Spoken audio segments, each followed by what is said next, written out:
In today's topic, we're going to be talking about the tribe of Levi. What is the meaning of the name Levi? It means united and joined. Every tribe has a symbol, and the symbol of Levi is the pitcher, because it signifies the ritual of cleansing.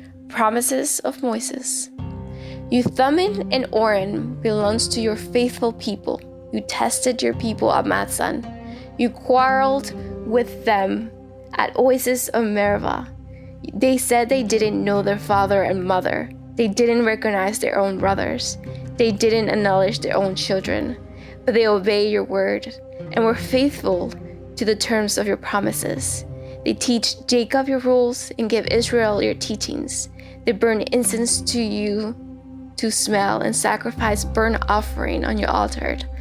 Lord, bless them with strength and be pleased with the work that they do. Break the backs of those who attack them and hate them so they can never get up again. Levi may be well considered the most pedigree of all the tribes. All of his descendants throughout the many generations of Jewish history has proudly self-identified as Levites, sharding their family history and transmitting their special custom through the ages. No contemporary Jew can definitely determine his tribal affiliation, with the exception of Levites or Kohen. So, who was Levi? Levi was the third son, born by Leah. She named her third son Levi, saying, "This time my husband will become attached to me, for I have borne him 3 sons." Yahweh had the same concept with Levi. This tribe was going to serve him in the future to join Israel with Yahweh. Levi never did anything extraordinary in his life that took him to have this future. And yet, Levi could claim no constructive accomplishment during his lifetime. He massacred the manfolk of Shechem alongside brother Simeon and acted Jacob severely censored at the consequences of Dinah being raped. When she went to visit the daughters of the town, the prince of Shechem saw her and took her. When the brothers found out, they wanted to take revenge on their own hands and kill all men of town. These 2 tribes were zealous for the wholeness and perfection of the family. They would have fought anyone who threatened the wholeness of their family. Levi and Simeon are almost the same when it comes to characteristics. They are almost identical. But at one point in history, these identical brothers take 2 different journeys in future generations.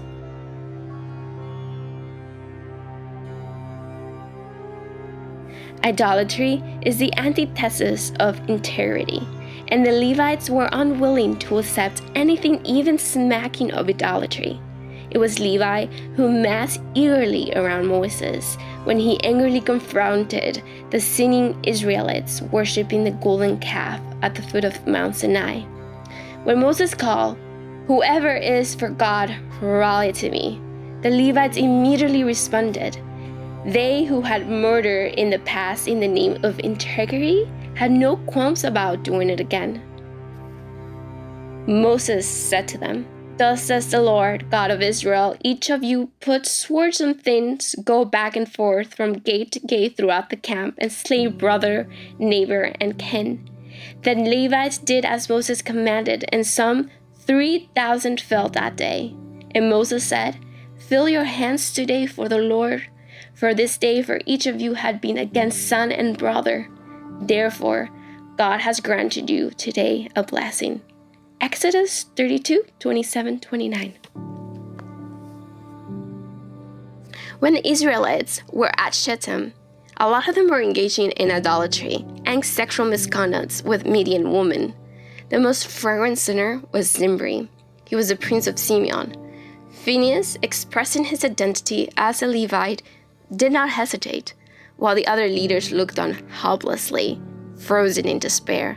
Phinehas speared Zimri and his Midian prince's consort Cosbi before the nation's eyes. Silliness is a frightened force. Like Jacob in the aftermath of the massacre at Shechem, The nation of Israel did not know how to respond to this bloody act. Yet at this time, God himself spoke, defending Phinehas' action. The Lord spoke to Moses, saying, "Phinehas, son of Eleazar, son of Aaron the priest, has turned back my wrath for the Israelites by displaying among them a passion for me, so that I did not wipe out the Israelites' people in my passion. Say, therefore, I grant him my covenant of peace." Numbers 25:10 and 12. And here it was where the two brothers, Simeon and Levi, who was once the closest of kin, dramatically diverged. This act of solidarity with God was what elevated the Levites to the elite status of the bearers of the Holy Ark. The tribe's willingness to take even a bloody stand for integrity forged a bond between them and God. It qualifies them for the special task that deprived them of not the land, but granted them the unique role of God's closest ministers. Jealousy is petty and hostile. Zealotry is noble and ultimately seeks peace. It was with zealous Phinehas that God forged his covenant of peace. A jealous character does not value the glory and the gift of his friend, and wants to abrogate the other gift in favor of himself. A zealous character, in contrast, glories in the uniqueness and greatness of the other. He cherishes not only his own integrity, but also the integrity of the whole that is formed by the utter individualism of its part. A fine line between jealousy from zealotry, but the exacting distinction makes all the difference in the world. The paradigm for Levi were his two prized sons, Moses and Aaron, who embodied the trait of appreciating the other. Only one who truly loves and appreciates the strength of another, one who does not covet, but seeks only to encourage the other to realize his own greatness, can be called truly zealous. A burning zealotry creates a covenant of peace. Be of the disciples of Aaron, a lover of peace, a pursuer of peace, a lover of people, drawing them near to the Torah. The genuine affection and respect between Moses and Aaron and the passionate drive of Phinehas were rooted in the same basic character trait: selflessness. The concerns that characterized this drive was not for each individual's own personal integrity, but for the best interest of the other, and above them all, the best interest of God.